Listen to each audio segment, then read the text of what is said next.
Once there was a girl named Lynn who decided to hide in the mall with her friend Lori until it closed and go exploring. They didn't know it was haunted. Like, really haunted. Everything haunted. Well, Lynn, she was a nice girl. Blonde hair. Really, really blonde hair. She had a striped shirt and this sky blue. She always wore the same outfit. Her mom got different copies of it for her. And she had these sky blue shorts. And when it was winter, she had these sky blue long pants. And then her friend Lori was just the opposite. She had black hair. She had a sky blue shirt and striped pants. And striped pants. Okay.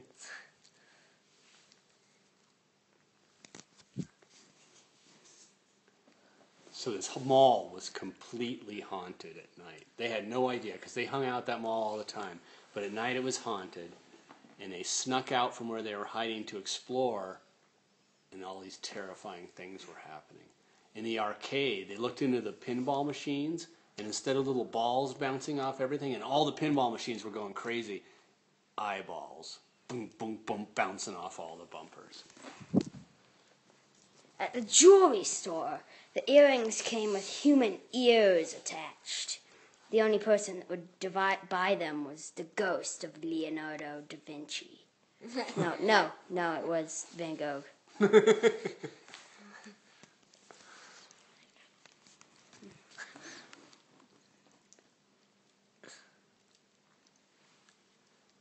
At the sporting goods store, they saw the weights lifting themselves.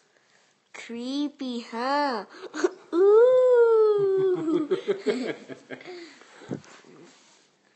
Okay, there was a ghost at this hair accessory kiosk in the middle of the mall, and I don't know why ghosts feel like they have to work at the kiosks, but people have to haunt whatever they have to haunt, right?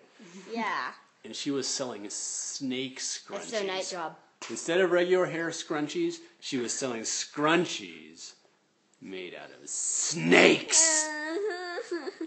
And she told the girls that they had to get out of the mall by midnight or they'd be stuck there forever. Daddy. They tried to text their parents, but the only reply they got was, "RIP, rest in peace."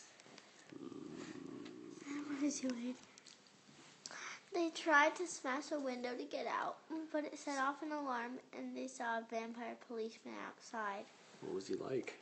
He looked just what you would normally think of. It was just what you normally think a vampire would look like, but he had this cute little costume on, a police costume. And then when he turned into a bat, it was a really small costume, and he was a bat all around.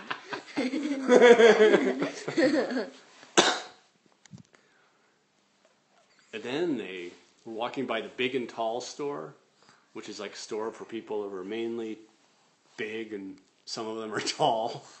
But mainly the emphasis is on the word big, if you know what I mean.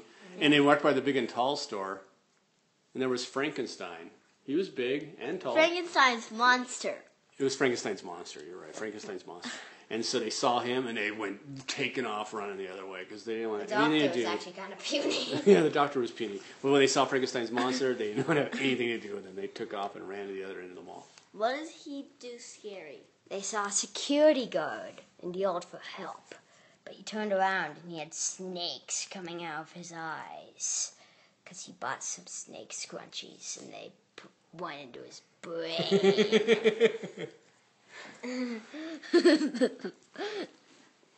They went to the security office and looked up, at all the security monitors, but none of the ghosts showed up on the camera. All they could see was just little air floating around in the distance. Well, that's classic ghost logic. Ghosts don't show up on video cameras. They don't? No. Okay. Well, now we know.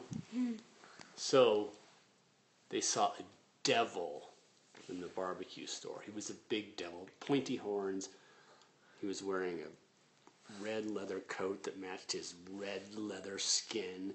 And he had a long tail, and the tail had a spike on the end of it. He was at the barbecue store, and he was using the spike to move things around on the grill. And he was roasting a gargoyle, like an ugly, scaly gargoyle. He was Gargoyle roasting burgers. a gargoyle on, yes, making gargoyle burgers. He was roasting a gargoyle on the barbecue, and it was rotating there. And they saw it, and they screamed, and they ran for their lives.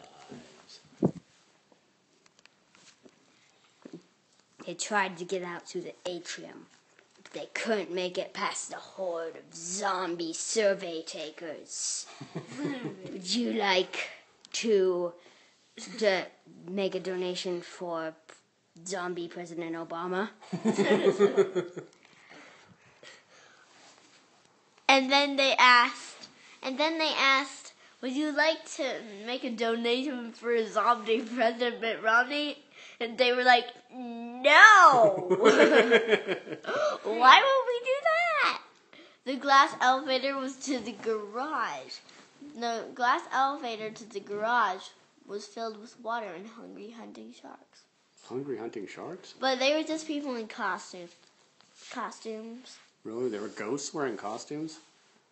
Yep. So on Halloween, do ghosts wear costumes? Yes! Okay, good to know. So they were desperate to get out. So they're thinking, how do we get out? How do we get out? And then they saw that there was a fire alarm on the wall. And next to the fire alarm, there was a handprint of blood. It was just dripping, and that scared the heck out of them. But they saw there was a fire alarm. So they pulled it, and... Gianni. The ghosts fell to the floor holding their ears. Girls could leave. Lynn wanted to try on a dress, but Laurie dragged her out. The end. Or is it?